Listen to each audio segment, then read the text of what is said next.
આકાશવાણી અમદાવાદ વડોદરા પ્રાદેશિક સમાચાર સિમ્પલ ઠક્કર વાંચે છે. સૌપ્રથમ મુખ્ય સમાચાર. મુખ્યમંત્રી ભૂપેન્દ્ર પટેલ આજે આણંદ જિલ્લાના પેટલાદ ખાતે રેલવે ઓવરબ્રિજનું લોકાર્પણ કરશે. મુખ્યમંત્રીએ લોકોને કેચ ધ રેન, એક પેડ માં કે નામ, સ્વચ્છ ભારત જેવા અભિયાનમાં જોડાવા અપીલ કરી. કુલ 61 લાખથી વધુ વિદ્યાર્થીઓ આજે મુખ્યમંત્રી જ્ઞાન સાધના મેરિટ સ્કોલરશીપ માટેની પરીક્ષા આપશે. આજે દેશભરમાં હનુમાન જન્મોત્સવની ધામધૂમથી ઉજવણી થઈ રહી છે. સુંદરકાંડના પાઠ અને વિશેષ પૂજાનું આયોજન. અને આજે લખનૌમાં ગુજરાત ટાઇટન્સ અને લખનૌ સુપર જાયન્ટ્સ વચ્ચે મુકાબલો. સમાચાર વિગતવાર. મુખ્યમંત્રી ભૂપેન્દ્ર પટેલ આજે આણંદ જિલ્લાની મુલાકાતે આવશે. શ્રી પટેલ પેટલાદ કોલેજ ચોકડી પાસે 31 કરોડ રૂપિયાના ખર્ચે તૈયાર થયેલા રેલવે ઓવરબ્રિજનું લોકાર્પણ કરશે. મુખ્યમંત્રીની મુલાકાતને ધ્યાનમાં લઈ જિલ્લા વિકાસ અધિકારી સુશ્રી દેવહૂતિના અધ્યક્ષસ્થાને કાર્યક્રમના આયોજન અંગેની બેઠક યોજાઈ હતી. મુખ્યમંત્રી ભૂપેન્દ્ર પટેલે જણાવ્યું છે કે વરસાદના એક એક ટીપાને બચાવવા માટે ગુજરાતના દરેક જિલ્લામાં અમૃત સરોવરનું નિર્માણ કરવામાં આવ્યું છે. એક ખાનગી ટીવી ચેનલના કાર્યક્રમમાં મુખ્યમંત્રીએ લોકોને કેચ ધ રેન, એક પેડ માં કે નામ, સ્વચ્છ ભારત અને મેદસ્વીતા મુક્ત ભારત જેવા અભિયાનમાં જોડાવા અપીલ કરી હતી. શ્રી પટેલે જણાવ્યું કે રાજ્ય સરકાર દ્વારા હાલમાં ગેરકાયદેસર બાંધકામ તોડી પાડવામાં આવી રહ્યા છે, જેથી સમાજ, રાજ્ય અને રાષ્ટ્રનો વિકાસ કરી શકાય, તેમજ ગેરકાયદેસર રહેઠાણક વિસ્તારોમાં રહેતા લોકો માટે અન્ય સુવિધાઓ ઊભી કરી શકાય. આ કાર્યક્રમમાં સહકાર મંત્રી શ્રી જગદીશ વિશ્વકર્મા પણ ઉપસ્થિત રહ્યા હતા. છોટાઉદેપુરની જોજ જિલ્લા પંચાયતના વિવિધ ગામની પ્રાથમિક શાળામાં 8 કરોડ રૂપિયાથી વધુના કામનું ખાતમુહૂર્ત કરાયું. કુંભાણી ગામમાં કરાયેલા આ ખાતમુહૂર્ત કાર્યક્રમમાં સાંસદ અને ધારાસભ્ય સહિતના અગ્રણીઓ ઉપસ્થિત રહ્યા હતા. આ અંગે સાંસદ જસુ રાઠવાએ માહિતી આપી. જોજ વિસ્તારની અંદર લીંબાણી, ડુંગરભીત, ડોબાચાપરા, કેવડી, જામલી અને કુંભાણી ગામે પ્રાથમિક શાળાના 20 ઓરડા તથા કાકડકુંડથી મરચીપાણી ગામને જોડતી રસ્તા ઉપર આવતો પુલ, જામલી ગામે પુલ, આમ કુલ મળીને 8 કરોડ જેટલા વિકાસના કામોનું ભૂમિપૂજન કરવામાં આવ્યું. ગુજરાત રાજ્ય પરીક્ષા બોર્ડ દ્વારા આજે મુખ્યમંત્રી જ્ઞાન સાધના મેરિટ સ્કોલરશીપ માટેની પરીક્ષા યોજવામાં આવશે. કુલ 61 લાખથી વધુ વિદ્યાર્થીઓએ પરીક્ષા માટે નોંધણી કરાવી છે. રાજ્યના 2500થી વધુ પરીક્ષા કેન્દ્રોમાં પરીક્ષા લેવાશે. હવેથી આ પરીક્ષાના મેરિટના આધારે જ જ્ઞાન સાધના મેરિટ શિષ્યવૃત્તિ અને આદિજાતિ વિકાસ વિભાગ હેઠળની 74 આદર્શ નિવાસી શાળામાં ધોરણ 9માં પ્રવેશ આપવામાં આવશે. મહીસાગરના લુણાવાડા તાલુકાના મોતીઘોડા આંગણવાડી કેન્દ્રમાં સ્વચ્છતાની વિષયવસ્તુ સાથે પોષણ અઠવાડિયાની ઉજવણી કરવામાં આવી. લુણાવાડા ઘટક 3ના ઇન્ચાર્જ CDPO વર્ષા પગીએ આ અંગે માહિતી આપી.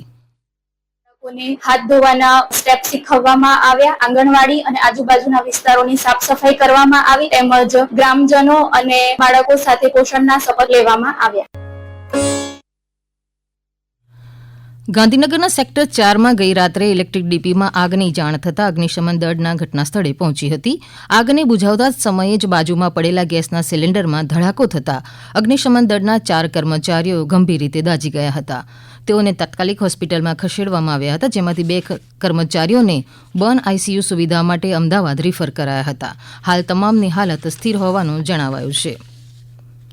હવામાન વિભાગે આગામી 2 દિવસ રાજ્યમાં મહત્તમ તાપમાનમાં 2 થી 3 ડિગ્રી સેલ્સિયસનો ઘટાડો થવાની આગાહી કરી છે. પવનની દિશા બદલાતા 15 થી 17 એપ્રિલ દરમિયાન ગુજરાત, સૌરાષ્ટ્ર અને કચ્છમાં મહત્તમ તાપમાનમાં 40 થી 44 ડિગ્રી સેલ્સિયસ રહેવાની સંભાવના છે. 15 એપ્રિલના રોજ બનાસકાંઠા, સાબરકાંઠા, કચ્છ ખાતે હીટવેવના પગલે યલો એલર્ટ અને 16 અને 17 એપ્રિલે બનાસકાંઠા, સાબરકાંઠા, કચ્છ અને રાજકોટ ખાતે યલો એલર્ટની જાહેરાત કરવામાં આવી છે. છેલ્લા 24 કલાક દરમિયાન કંડલા એરપોર્ટ, અમરેલી, રાજકોટ, સુરેન્દ્રનગર, અમદાવાદ તેમજ ગાંધીનગરમાં 43 ડિગ્રી સેલ્સિયસ મહત્તમ તાપમાન નોંધાયું હતું. આ અંગે હવામાન ખાતાના નિયામક ડોક્ટર AK દાસે માહિતી આપી હતી. फिर हवा पवन का दिशा वो चेंज होगी, इसके कारण फिर तापमान बढ़तर रहेगी अगले 2 दिन के बाद. और हम 15, 16, 17 अप्रैल को फिर हीट वेव का वार्निंग दे रहा है आइसोलेटेड प्लेसेस में. सौराष्ट्र कोस्ट और गुजरात रीजन के जो नॉर्दर्न क्षेत्र है उसमें दे रहा है. इसमें जो डिस्ट्रिक्ट हमारा अभी बोर्ड है, सौराष्ट्र कोस्ट में कच्छ आ रहा है और जो उत्तरीय गुजरात क्षेत्र की बनासकांठा, साबरकांठा है 15 तारीख को, और 16 को उसके साथ फिर राजकोट भी ऐड हो रहा है. આ સમાચાર આપ આકાશવાણીના અમદાવાદ વડોદરા કેન્દ્ર પરથી સાંભળી રહ્યા છો. આ સમાચાર આપ અમારી YouTube channel AIR news Gujarat પર પણ સાંભળી શકશો. વધુ સમાચાર માટે અમારી વેબસાઇટ newsonair.gov.in/gujarati અને અમારા એક્સ હેન્ડલ AIR_news_ABAD ને ફોલો કરશો. ભાવનગર શહેર અને સમગ્ર ગોહિલવાડ પંથકમાં ગઈકાલે ભારે પવન અને વીજળીના કડાકા સાથે વરસાદ પડ્યો હતો અને રસ્તા ઉપર પાણી ફરી વળ્યા હતા. કેટલાક સ્થળોએ બરફના કરા પણ પડ્યા હતા. થોડા સમય માટે વીજ પુરવઠો ખોરવાઈ ગયો હતો. અચાનક વરસાદથી ગરમીથી રાહત અનુભવાઈ હતી. શહેરમાં સાંજે વરસાદ શરૂ થયો ત્યારે લાઇટ પણ ગુલ થઈ હતી. કમોસમી વરસાદથી કેસર કેરી, સફેદ અને લાલ ડુંગળી સહિતના ઊભા પાકને નુકસાન થવાની ભીતિ ખેડૂતોમાં જોવાઈ રહી છે. આજે ચૈત્ર શુક્લ પક્ષ પૂર્ણિમાના રોજ દેશભરમાં હનુમાન જન્મોત્સવની ધામધૂમથી ઉજવણી થઈ રહી છે. આજે રાજ્યભરના હનુમાન મંદિરોમાં સુંદરકાંડના પાઠ અને વિશેષ પૂજાનું આયોજન કરવામાં આવ્યું છે. બોટાદ જિલ્લાના અમારા પ્રતિનિધિ પ્રકાશ ભીમાણી જણાવે છે કે સુપ્રસિદ્ધ સાળંગપુર ધામ ખાતે ગઈકાલે નારાયણ કુંડથી શ્રી કષ્ટભંજન દેવ હનુમાનજી મંદિરના પ્રાંગણ સુધી કળશયાત્રા અને શોભાયાત્રા યોજાઈ હતી. આશરે 3 લાખ ભક્તોએ હનુમાન દાદાના દર્શન કરી ધન્યતા અનુભવી હતી. આજે સાળંગપુર ખાતે 3 થી 4 લાખ ભાવિક ભક્તોના આગમનને ધ્યાનમાં રાખીને સાળંગપુર આવવા જવાના માર્ગ ઉપર ફેરફાર કરાયો છે. ભાવનગર જિલ્લાના અમારા પ્રતિનિધિ સુરેશ ત્રિવેદી જણાવે છે કે તલગાજડા ખાતે આવેલા તીર્થશ્રી ચિત્રકૂટ ધામ ખાતે આજે હનુમાન ચાલીસા, સુંદરકાંડ, સંગીતમય પાઠ અને આરતી સહિતના કાર્યક્રમોનું આયોજન કરવામાં આવ્યું છે.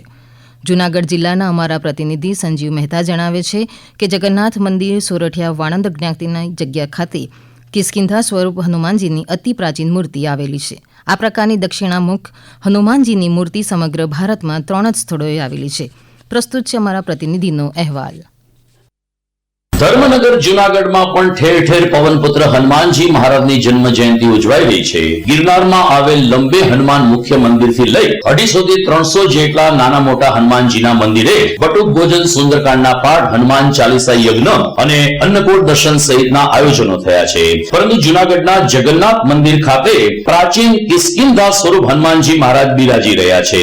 રામ અને લક્ષ્મણના ખભા ઉપર હનુમાનજી મહારાજ સવારી કરતા હોય આવા સ્વરૂપના દર્શન કરવા માટે વાળંદ સમાજ સહિત સ્થાનિક રહેવાસીઓ ભારે ઉત્સુક હોય છે. જ્યાં કિષ્કિંધા સ્વરૂપ હનુમાનજી મહારાજના શરણોમાં આજે હનુમાન જયંતિની ઉજવણી થઈ રહી છે. સંજીવ મહેતા, જૂનાગઢ. આઈપીએલ ક્રિકેટનો જોશ દેશભરના યુવાઓમાં જોવા મળી રહ્યો છે. ત્યારે દેશભરમાં 50 શહેરમાં આઈપીએલ મેચની લાઈવ સ્ક્રીનિંગ માટે ખાસ ફેન પાર્ક તૈયાર કરાયા છે. સમગ્ર રાજ્યમાં એકમાત્ર ખેડા જિલ્લાના નડિયાદ ખાતે આજે અને આવતીકાલે આઈપીએલ ફેન પાર્ક 2025નું આયોજન કરવામાં આવ્યું છે. આ પાર્કમાં ક્રિકેટ રસિયાઓ માટે સ્ટેડિયમ જેવી અનુભૂતિ કરાવતી મોટી સ્ક્રીનની સાથે ખાણીપીણીનું પણ આયોજન કરાયું છે. आईपीएल पैन पार्क का आयोजन हिंदुस्तान में 50 शहरों में होगा और बताता हूँ खुशी हो रही है कि गुजरात स्टेट में इस आईपीएल पैन पार्क का आयोजन 3 शहरों में हो रहा है, सूरत, नडियाद और राजकोट में. आने वाले वीकेंड को 12-13 मई को आईपीएल पैन पार्क का आयोजन राधे फार्म ग्राउंड पे होगा, जहाँ पे जो 4 मैचेस होंगे शनिवार और रविवार में, वो चारों मैचेस की लाइव स्क्रीनिंग इस आईपीएल पैन पार्क में होगी. नडियाद की जो क्रिकेट प्रेमी जनता है उनके लिए ये आईपीएल पैन पार्क जो है ये पूरी तरह निःशुल्क रहेगा. આઈપીએલ ક્રિકેટમાં આજે બપોરે 3:30 વાગે લખનૌમાં ગુજરાત ટાઇટન્સનો મુકાબલો લખનૌ સુપર જાયન્ટ સામે થશે. જ્યારે સાંજે 7:30 વાગે હૈદરાબાદમાં પંજાબ કિંગ્સ સનરાઇઝર હૈદરાબાદ સામે ટકરાશે. અંતમાં મુખ્ય સમાચાર. મુખ્યમંત્રી ભૂપેન્દ્ર પટેલ આજે આણંદ જિલ્લાના પેટલાદ ખાતે રેલવે ઓવરબ્રિજનું લોકાર્પણ કરશે. મુખ્યમંત્રીએ લોકોને કેચ ધ રેન, એક પેડ માં કે નામ, સ્વચ્છ ભારત જેવા અભિયાનમાં જોડાવા અપીલ કરી. કુલ 61 લાખથી વધુ વિદ્યાર્થીઓ આજે મુખ્યમંત્રી જ્ઞાન સાધના મેરિટ સ્કોલરશીપ માટેની પરીક્ષા આપશે. આજે દેશભરમાં હનુમાન જન્મોત્સવની ધામધૂમથી ઉજવણી થઈ રહી છે. સુંદરકાંડના પાઠ અને વિશેષ પૂજાનું આયોજન. અને આજે લખનૌમાં ગુજરાત ટાઇટન્સ અને લખનૌ સુપર જાયન્ટ્સ વચ્ચે મુકાબલો. આકાશવાણી પરથી સમાચાર પૂરા થયા.